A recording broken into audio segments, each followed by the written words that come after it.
África tradicional. Bem, antes da gente começar o nosso vídeo semanal sobre a África, eu quero agradecer pela doação do quadro. Vocês vão perceber que temos quadro agora e os vídeos não são mais feitos diante dos ladrilhos aqui da minha cozinha. Bem, gratidão a Elaine e a família da Elaine, as pessoas que doaram o quadro para o canal Papo de Arroz. É muito útil porque vocês vão conseguir printar a tela, aqueles que conseguirem entender a minha letra também. Prometo que vou melhorar. Enfim, e para os demais quadros que virão durante esse ano, a gente tem um quadro sobre segurança pública. Eu colocarei também para andar um quadro sobre os conflitos no Oriente Médio e as etnias do Oriente Médio, o motivo dos conflitos. Também teremos um quadro sobre a história da China e outro específico sobre a história do Brasil, contado de forma bem miúda, nos mínimos detalhes, bem diante da reflexão, da interpretação da historiografia. Beleza? Então, obrigado, Elaine, por doar aí o quadro ao canal Papo de Arroz. Gratidão imensa. Enfim, esse vídeo de hoje foi um pedido, né, de uma das pessoas que seguem o canal, para que eu explicasse a relação do antigo reino do Congo com os demais reinos. Bem, então nós vamos fazer de forma bem clara, para que todos entendam como era essa relação do antigo reino do Congo com os demais reinos. Não era muito complicada. Bem, para iniciar, a gente tem que manter sempre a mesma reflexão, o mesmo entendimento. Tudo que nós aprendemos com o mundo ocidental é totalmente diferente na África, totalmente diferente no mundo oriental, certo? Na antiga África, a maneira de fazer o vassalismo não é da mesma forma que nós entendemos na Europa, com a história da Europa. São bem diferentes. Primeiro que antes havia escravidão na África, sim, a escravidão ela sempre existiu na humanidade. O marco da escravidão foi exatamente quando os europeus chegaram na África e transformaram essa escravidão em uma ação mercantilista. Porque antes disso, a escravidão era uma submissão, era uma forma de entender, né, essa relação entre o estrangeiro, né, e o nativo. Um exemplo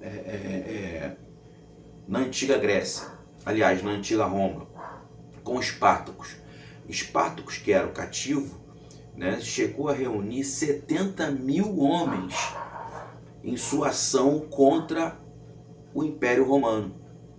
Esses 70 mil homens foram dizimados pelas legiões romanas e os 6 mil que sobraram, os romanos enfileiraram em 190 quilômetros, crucificados, um ao lado do outro, exatamente para mostrar, né, para fazer uma demonstração de força, né, a todo o império em relação à revolta dos cativos contra né, aqueles que faziam a escravidão. Ainda assim, não era o mesmo modelo de escravidão que acontecia na África tradicional, na antiga África. Por que não era o mesmo modelo de escravidão? Porque você tinha as etnias dominadas e as etnias dominantes. E tinha essa relação entre os estrangeiros. Quando acontecia a escravidão era doméstica. Ela tinha alguns tabus. Por exemplo, o relacionamento entre os livres e os escravos. O homem livre podia ter uma relação com uma mulher escrava. Inclusive os filhos acabavam tendo um lugar, tinham a oportunidade de ter um lugar eles podiam ter uma visibilidade política, crescer politicamente dentro daquele reino, daquele clã. O que não acontecia quando a mulher livre tinha uma relação com o homem escravo. Aí acontecia um tabu chamado Quizila. Essa Quizila fazia o seguinte: ela expulsava a mulher daquele clã, daquele reino, devido a essa relação que ela teve com um escravo. Ou seja, isso é para mostrar que a escravidão, até a escravidão, tinha uma maneira diferente de modus operandi, certo? Bem antagônica ao que aconteceu após a chegada dos europeus em solo africano. Perfeito? Então, vocês sabem que em 1444 aconteceu o primeiro leilão de escravos em Algarve, Portugal, certo? Lá em Algarve. E quem manipulou esse primeiro leilão foi o infante Dom Henrique, em conjunto com a Igreja Católica. Porque foram aproximadamente 200 a 300 negros que foram capturados na costa da África pelos portugueses e levados até Portugal, Algarve. E lá foi uma grande novidade. Uma grande novidade. Essa novidade foi exposta ao mundo pelo infante Dom Henrique, em conjunto com a igreja, que dividiram, né, os escravos. O tempo foi passando e aí, de novo, esse conjunto entre a Igreja Católica e os portugueses, em 1448, foi autorizado a exploração do continente africano para que fosse encontrado, além de mais escravos negros, certo? Diante da teoria camita, também fosse explorado o território, né? Os recursos naturais daquele território. E em 1450, enfim, os portugueses chegam, de fato, colocam os pés em solo africano, em 1450. Em 1482, a primeira fortaleza portuguesa erguida em continente africano, chamada de São Jorge de Mina, ou Elmina, ou simplesmente Mina. Ela ficou localizada na Costa do Ouro, ou Costa da Guiné, como era chamada. Mais um pouco à frente, chegando quase em 1500, quase ao mesmo momento que aconteceu, né, a apropriação do Brasil pelos portugueses, porque não houve descobrimento nenhum, né? Já havia uma sociedade organizada, uma população aqui, onde nós conhecemos agora como Brasil. Então, bem próximo de 1500, Diogo Cão começa a fazer os primeiros contatos com os africanos na Baía de Cabinda. E por que esse momento, por volta de 1492 e 1493, ele é tão complexo e importante? Porque ele altera toda a organização social da África Central, ou seja, do Reino do Congo. O Reino do Congo era enorme e por isso tão complexo de ser administrado. O Reino do Congo era muito potente. Ele dominava de ponta a ponta praticamente a África. Situado ali na África Central.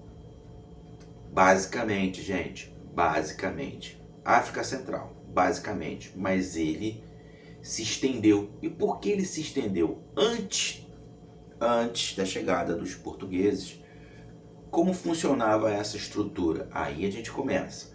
A estrutura era exatamente uma estrutura tributária, onde várias províncias tributavam para o reino principal, o Reino do Congo. A sua capital se chamava Banza Congo, capital do Reino do Congo. O rei no Reino do Congo era chamado de Mene Congo.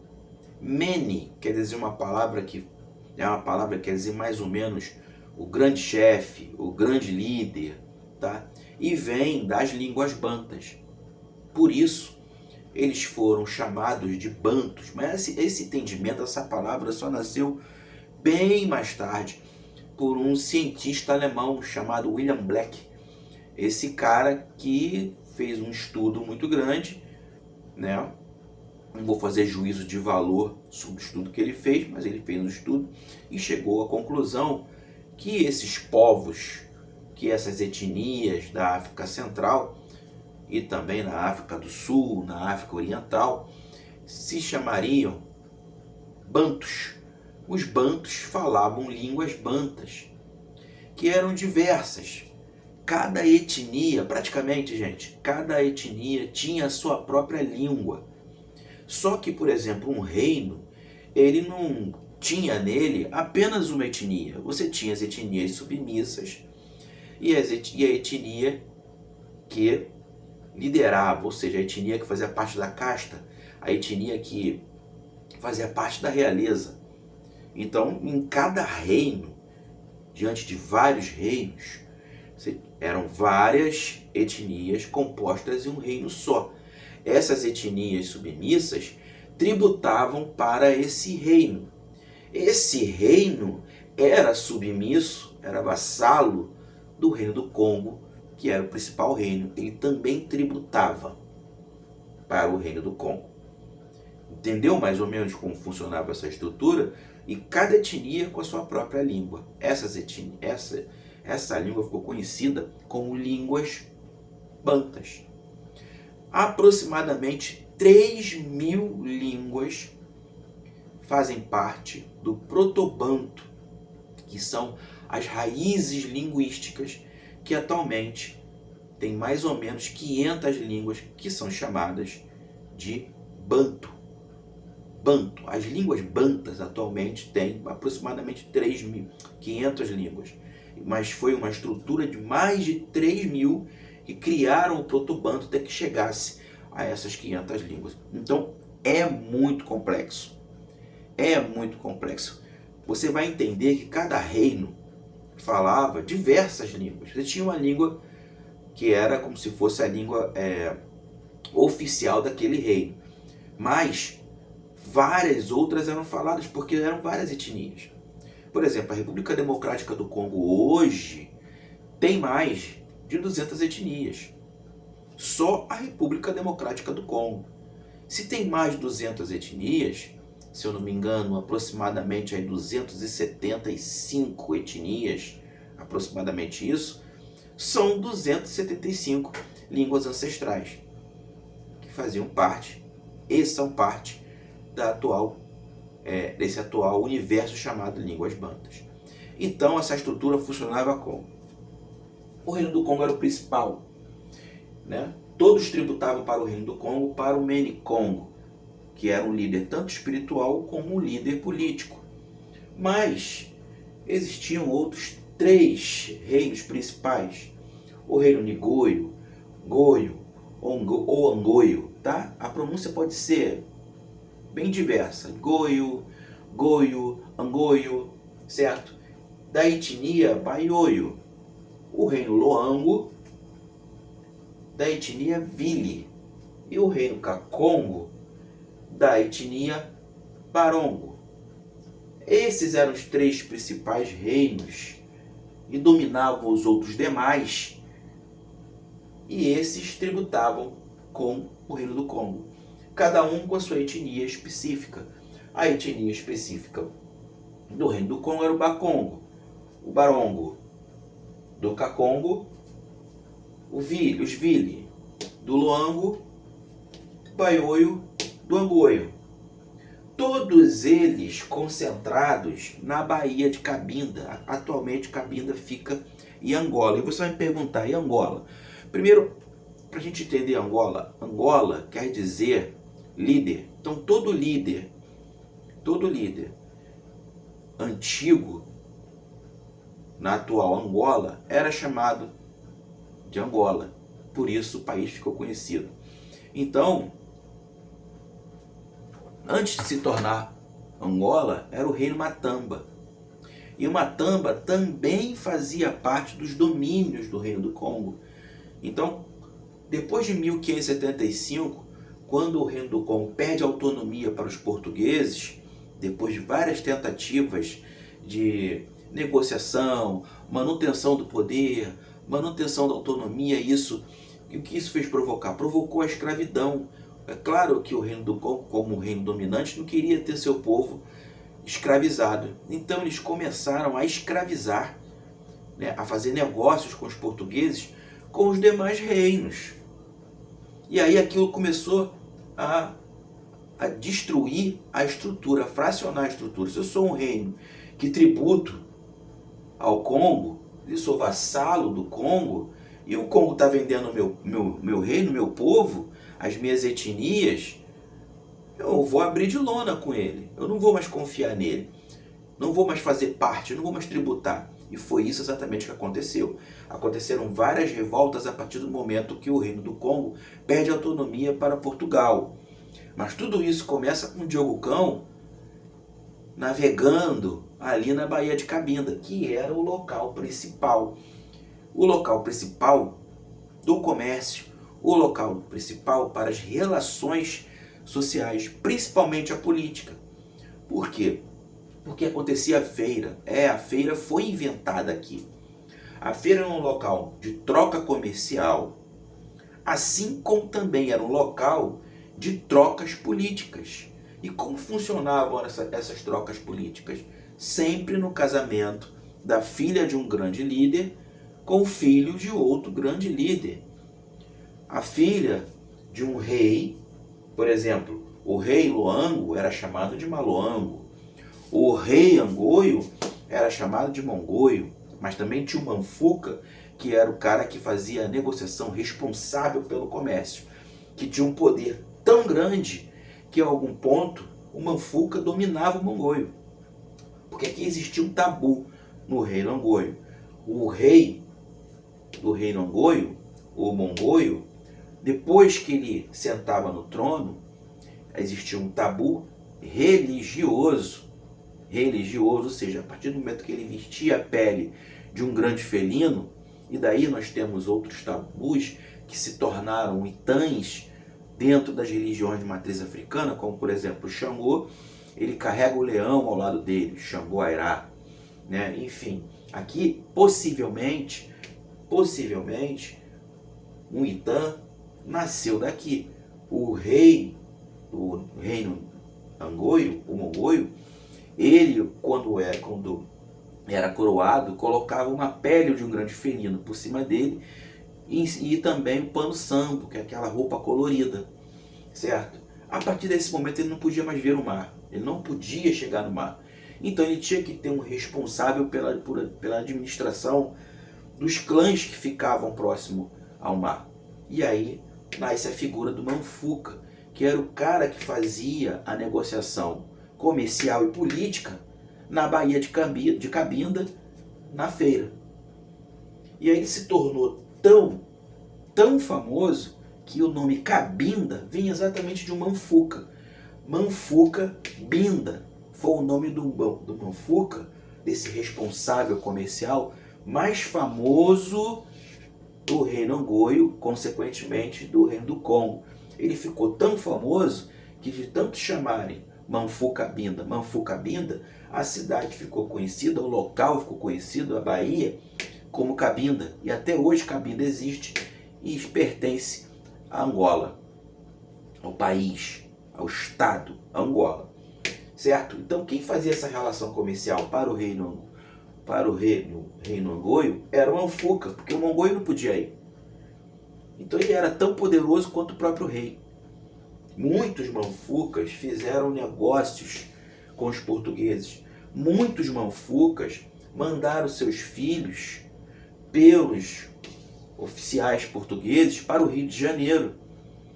Em princípio eles seriam escravos, mas não, eles vieram para o Rio de Janeiro sob a proteção de muitos oficiais, né, portugueses, exatamente para poder aprender, né, o português, para aprender a cultura, né, ter profundidade educacional, um dia voltar para o seu país de origem e ganhar uma posição privilegiada. Mas isso não aconteceu muito bem assim, certo? E aí no reino Loango, que era dos Vili, o reino Loango acabou ficando muito famoso porque ele era o principal, era a principal fonte de marfim. Os Vili dominavam a caça dos animais que forneciam o marfim. E após a chegada dos portugueses e o domínio dos portugueses no reino do Congo, a principal moeda dos portugueses, a principal fonte econômica dos portugueses foi exatamente o marfim. Os portugueses dominavam o comércio dos objetos feitos de marfim na Europa. E de onde vinha esse marfim? Basicamente, do Reino do Congo. Extraído por quem? Pelos Vili, que eram do Reino Loango. Por isso os Vili eram tão importantes para os portugueses. E como eles conseguiram esse contato com os portugueses? Pelo Reino do Congo, que logo tentou fazer uma relação comercial, uma relação social, procurou várias vezes a liderança da Igreja Católica, o rei, né, o Menicongo, deixou para lá o nome ancestral e passou a se chamar com nomes portugueses, muitos nomes de santos, enfim. O mais famoso foi exatamente Afonso, porque Afonso procurou manter uma relação próxima, bem próxima de Portugal. Afonso levou o catolicismo para dentro dos ritos, né, congoleses, por exemplo. Do lado direito, né, no momento que um rei era coroado, ou num casamento de um rei, do lado direito você tinha um padre, do lado esquerdo você tinha um sacerdote da religião ancestral, que cultuava os inquices. Era uma maneira de lidar com os deuses, com as divindades, inquices. Então você tinha aquela tradição que ele criou, o rei Afonso criou, o rei do Congo. Ao lado direito, o padre católico, e ao lado esquerdo, o sacerdote da religião ancestral. Qual o reflexo que isso trouxe hoje, por exemplo, para dentro da matriz africana? É chamado, por exemplo, na Umbanda, que a direita, né, é a Umbanda, a esquerda é a Quimbanda, ou, né, a magia. É chamado que a direita, né, a Umbanda veste branco e a esquerda você veste vermelho e preto, ou preto para representar Exu. Essa tradição veio exatamente daqui, ó, quando o Reino do Congo abraça as tradições litúrgicas e sociais dos portugueses, dos europeus, porque os padres se vestiam de branco e os sacerdotes congoleses se vestiam de preto, de vermelho, e daí nasce essa tradição que acontece hoje dentro da Umbanda, que é uma religião brasileira, criada por Juca Rosa. Enfim, voltando aqui ao Reino do Congo. Então, quando esse contato acontece, o marfim passa a fazer parte da base econômica dos portugueses, junto com a escravidão, junto com o mercado da escravidão, certo? E quem extraía esse marfim? Os Vili. Temos também o reino Kikongo, o reino Kakongo, que era o reino mais próximo do Reino do Congo, certo? Era o reino mais próximo. Então, esses três reinos tributavam para o Reino do Congo. Mas esses três reinos tinham etnias dominantes. Então, dentro de cada um desses três reinos principais, outras etnias estavam dominadas. Enquanto os portugueses não colocaram, né? Enquanto não houve esse contato dos portugueses com o Reino do Congo, tudo isso aqui era bem organizado. O Reino do Congo era muito extenso. Assim como os reinos Kakongo, Luango e Angoio também eram muito extensos. Eles dominavam vários clãs, várias etnias, né, de ponta a ponta.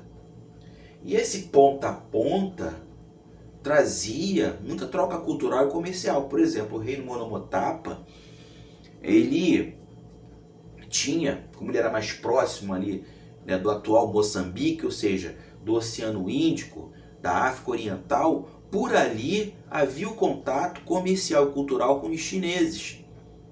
E aí surge uma grande dúvida: como os chineses descobriram o solo africano? Na verdade foi o contrário. Foram os africanos, de onde nasceu o Homo sapiens, que descobriram os chineses, né? Porque o Homo sapiens ele surgiu ali mais ou menos no Egito, e dali ele foi ocupando, né, toda a Terra, todo o planeta. Atravessaram o Estreito de Bab el-Mandeb, né? Atravessaram o Mar Vermelho, ali perto do chifre da África, começaram a ocupar a Península Ibérica, subiram a Península Ibérica, foram para a Europa, ali encontraram, ali eles foram proliferando, assim como também eles atravessaram o Mar Índico e fizeram a primeira viagem marítima da história da humanidade, certo? E foram ocupando Indonésia e chegaram até onde é a atual China, né? Lá evoluíram e fizeram o caminho de volta, porque os chineses também faziam viagens marítimas. E assim acontecia uma relação comercial, uma relação tradicional, né? E todos os costumes comerciais daqui foram espalhados ao mundo. Então, o marfim antes dos portugueses, ele não tinha esse valor todo. O marfim só era utilizado pelos reis. Fora isso, ninguém mais está autorizado a usar o marfim. Assim como os panos sambos. Os reis utilizavam os panos sambos e também a realeza, a casta, tá? O povo em si não podia usar os panos sambos, mas eles eram comercializados. Então a base comercial era marfim, panos sambos, o noz de cola, que é chamado de obi. Por exemplo, a Coca-Cola, ela vem do noz de cola. Eles mascavam o noz de cola e davam um pouco mais de energia, né? É uma propriedade da noz de cola. Então, ele era comercializado de maneira bem potente, tá, gente? O cobre também era muito comercializado e o sal extraído do mar. Por quê? Aqui também nasce, aqui no antigo reino do Congo, né? Na África tradicional, principalmente pelos Baiôio, a etnia que dominava o reino Angoio, reino Nigoio, reino Goio, certo? Essa etnia dominava essa arte e foi quem apresentou ao mundo a arte de extrair sal do mar. Eles colocavam em grandes vasilhames de barro, certo? Deixavam o sal ali secando, depois eles passavam a água, aquilo que sobrou ali, o sal mesmo, né? Depois que evaporou a água, né? Colocavam em folhas de palmeira, certo? Faziam embrulhos e deixavam mais um pouco secando. Depois as crianças levavam, né, esses amarrados de palha com sal dentro seco, né, para a feira de Cabinda. E lá ele era muito utilizado. Lá ele era trocado para todos. Tanto que ele foi muito potente no comércio português também e para os holandeses, quando começaram a abrir os olhos exatamente na Baía de Cabinda, pelo sal. Certo? Então, quem apresentou a extração do sal na água do mar ao mundo foram os africanos, foi do Congo, mediante a um tributado chamado Reino Angoio, que tinha essa tradição de extrair o sal. Daqui nasce outro Itã também, que Itã são Itã são lendas, né, contadas dentro da matriz africana, porque tudo é muito verbal. Tá? Tudo é muito verbal dentro dos terreiros, dentro do Oká, né, dentro da roça, enfim.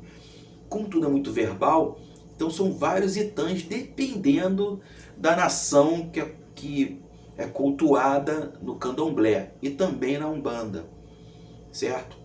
Então o candomblé é feito de várias nações, a Umbanda praticamente é única, mas como a Umbanda está sempre em evolução, né? Tem algum, por exemplo, a Umbanda Molocô, então toda essa tradicionalidade existe, tudo é muito verbal. E aí os Itãs fazem parte disso. Então tem um Itã que fala sobre Beje, que representa a energia infantil, mesmo que Beje não seja uma criança, né? Os gêmeos. Então tem um Itã que diz que eles abrem uma vendinha, eu abro uma vendinha, quem quer comprar? E de onde vem esse Itã? Esse Itã vem exatamente disso aqui, ó. Porque lá na África tradicional, os Baiôio, que dominavam o reino Angoio, tinham o costume, né, de extrair o sal do mar.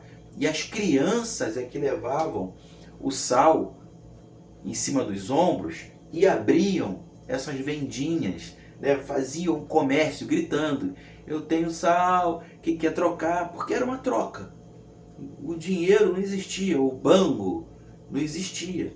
Então era uma grande troca aqui, certo? Depois o cobre passou a ser considerado, os búzios também eram considerados como moedas, enfim. Mas isso é outra história. Então, esse costume virou um itã dentro das religiões de matriz africana. Olha só que coisa mais formidável, né? Então, essa era a tradição, essa era a relação comercial barra relação tradicional barra relação religiosa, porque cada mene, né, cada menicongo, cada maloango, cada mongoio, todos eles, como líderes de seus reinos, também eram lideranças religiosas. E aí, juntos, eles faziam relações entre suas divindades, que mais tarde se tornaram inquices. Tudo isso funcionava muito bem antes da chegada dos portugueses, que começaram a observar e a impor outra cultura, outra religiosidade, outra língua, outra organização política, destruindo todo esse universo que funcionava perfeitamente. Por quê? Para a gente fechar o vídeo, porque aqui ninguém passava fome. Ninguém passava fome. A sobra da produção era dividida entre todos, inclusive as etnias dominadas. Jefferson Arouche, o barco remando contra a maré.